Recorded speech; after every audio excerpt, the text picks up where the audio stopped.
Hello guys, urakaza neza kuri channel ya Teacher Jonas. Uyu munsi ugiye kurebera hamwe ibintu biri kuvugwa mu stari, amakuru agiye atandukanye hirya no hino. So nkuko nabwo nzajya mbigisha kujyanye na business, buryo wakiteza imbere, ariko tugiye kurebera hamwe ibiri kuvugwa muri entertainment.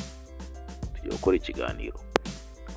Uyu mushya cyawe bwa mbere cyose kuri channel, ndagusaba gukora subscribe, ukanda like, gusharinga video bagenzi bawe, no kureba ibindi biganiro njya nkora umunsi ku wundi. So ndagushishikariza kuri kino kiganiro kikarangira ibyinshi uri buze kumenya, utaruzi bigiye bitandukanye.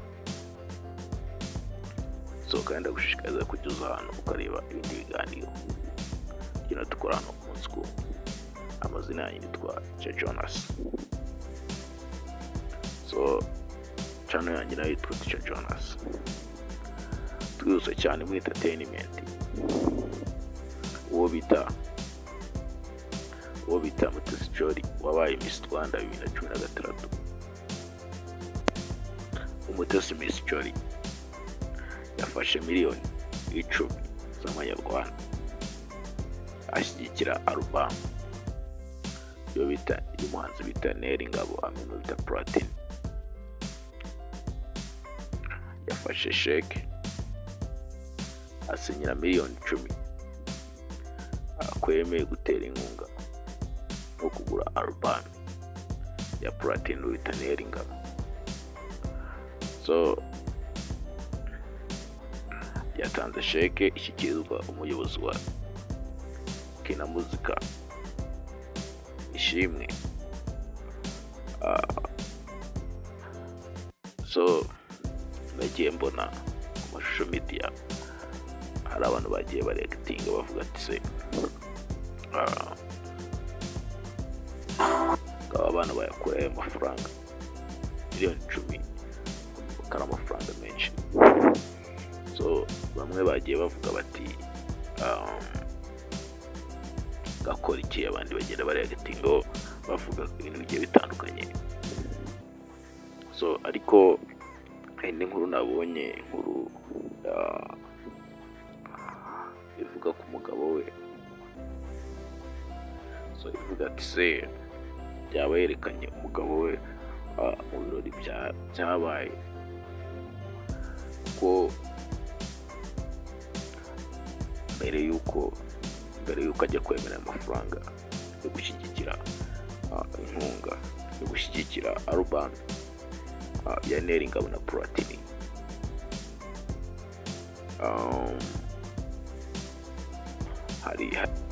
Hari ikirori cyari kirimo kiraba So uwo Miss Jolly akaba yemeye kugura album, gutera inkunga no gushyigikira ibikorwa bya Neri Ngabo n'uwo bita Platini P.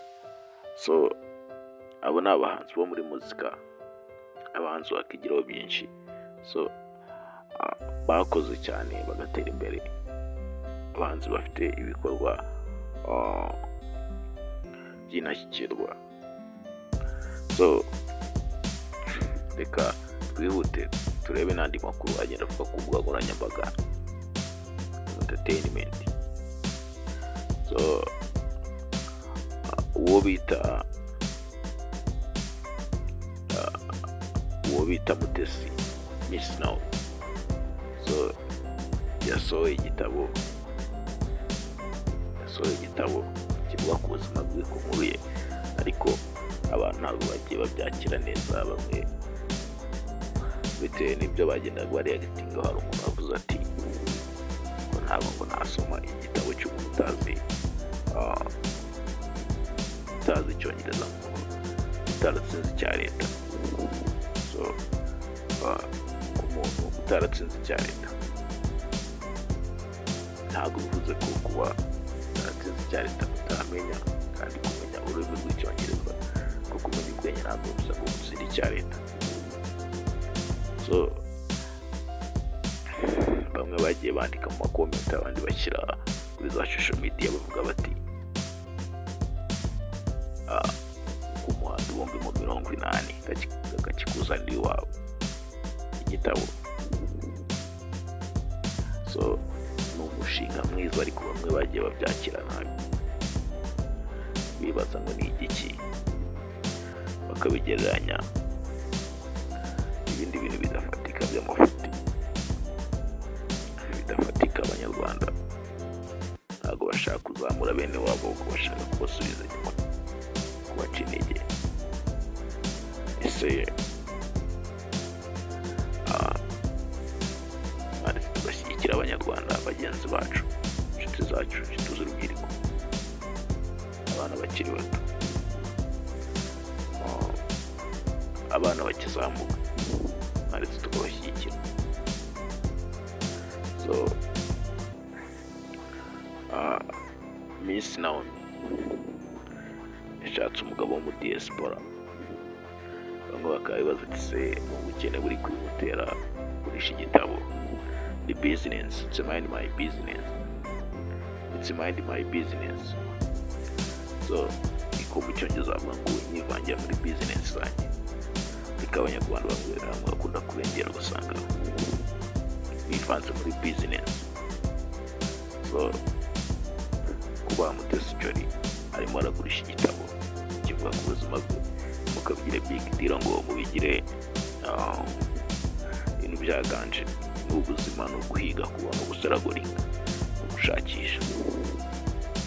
So andi makuru arimo kuvugwa mu mukino hirya no hino muri entertainment, uko ikipe ya APR yahinduye umwambaro mushya, bakaba bari kwambara umwambaro mushya.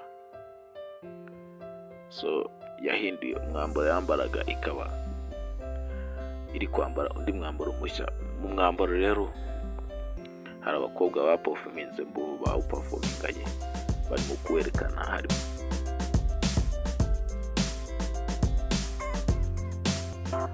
abakobwa bawuperforminzemo bakoze performance, bari kwerekana umwambaro mushyashya, harimo Miss Naomi n'abandi bakobwa.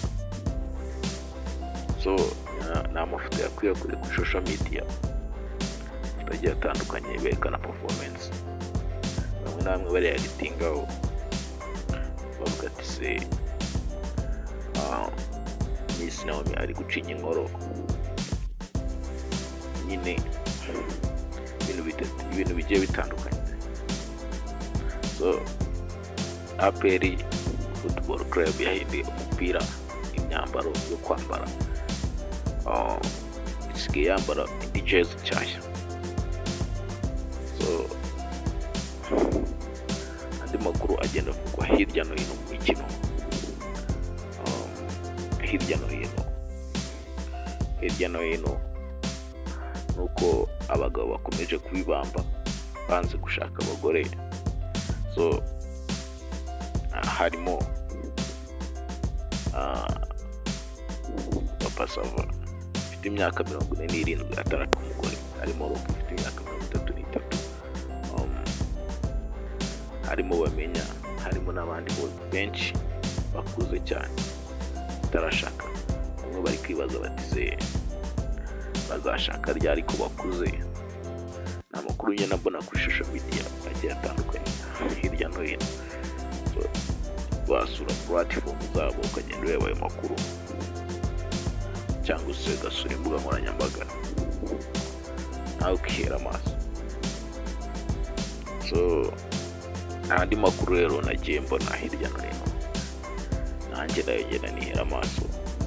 Uwo bita Miss Muyango akomeje kugenda performing ahantu henshi, akora icyo bita date. Ni uburyo usohokana umukunzi wawe ukamujyana ukamuganiza, cyangwa se date ni uburyo usohokana umuntu runaka ukagenda mukaganira ku by'urukundo.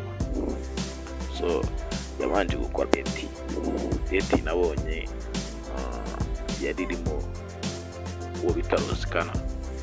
So muri comment nabonye baramwishimiye cyane, nabonye muri comment baragiye batera ati Rosikana urabishoboye, urarenze. So ni byiza it's good. Komereza warozikana umuhanga. Muri date ya kabiri Muyango yagiranye n'uwo bita n'umurundi, n'umuhungu w'umurundi umuhanzi ndi kuba ndi kumwibagiwe nimwe bukadaza kumubabwira. Indi date ya gatatu yagiranye n'uwo bita Juno Kizigenza. Yagaragaje icyo bita kwifata cyane muri date. Umuntu udapfa kubagurika, ibyo biranira bimukundiye. Nateye comment ngo Juno Kizigenza agajya kururwa n'abagore. So iyo comment barayikunze cyane, bayikanda amalike menshi cyane. So kuko byaragaragaraga nawe ni ibintu byarimo biragaragara cyane ko mu kwifata kudasora amarangamutima, kudakurwa n'igitsina gore n'ibindi byinshi cyane. So izo date wajya kuzireba ukandika mu date Muyango zatabagwa. Date zose yagiye akorana n'abantu muri iyi minsi. Amakuru ari kuvuga kuri Muyango nuko yatandukanye n'umugabo Kimenyi. Ukavuga ko ashobora kuba wenda amuca inyuma, Muyango ashobora kuba aca inyuma umugabo, cyangwa se Kimenyi ashobora kuba aca inyuma umugore we. So ni amakuru agenda avugwa hirya no hino, amakuru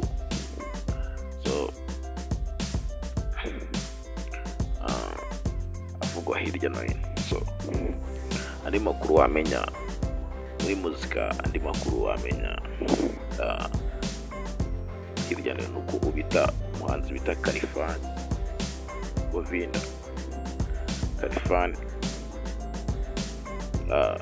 uko yerekanye umukunzi we bagasomanira kuri kamera, akaba agaragaza ibyishimo ko amwishimira kandi amukunda. So ni ibintu byiza by'agaciro kuba umuhanzi yafata umwanya akaza umukunzi we akamwereka kuri kamera. So ibintu benshi bagiye bishimira. So andi makuru agenda avuga kuri social media hirya no hino kuri social media. Uko umusore bita abasore babiri, harimo uwo bita Burikano na Buringuni. Uwo bita Burikano aherutse gufungwa, so azira ngo gufata abana b'abakobwa akababika, akabafungirana mu nzu. So akabafungirana mu nzu akabakorera ibyamfuranga, ariko yarafunguwe avamo. Burikano agisobanura ko bamubeshyeraga, ibyo bavuga atari byo.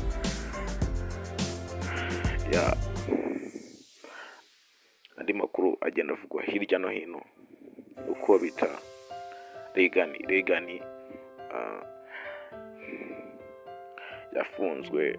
Tugeze mu mupira. Regani yafunzwe azira kunyereza amafaranga ya APR,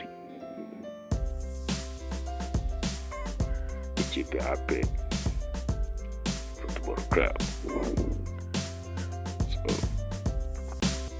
Ariko akaba yaraburanye agafungurwa, akarekurwa agafungurwa, ari hanze. So ni ibintu byiza. Ayo ni amakuru yavugwaga mu mikino, entertainment, Stari. Ikiganiro wagikunze ukaba wakishimiye, kandi like, subscribe, sharing video bagenzi bawe, inshuti zawe n'imiryango. Ubutaha uzagaruka twivugira uburyo wakibonera amafaranga, wakora amafaranga, uburyo wasigaho amafaranga, n'uburyo waba umukire ukagera ku iterambere. Ndabakunda cyane, Imana ikomeze kubarinda. Amazina yanjye nitwa Jonas, channel yitwa Teacher Jonas. subscribe, like, sharing video bagenzi bawe. Tumwe kubana, thank you.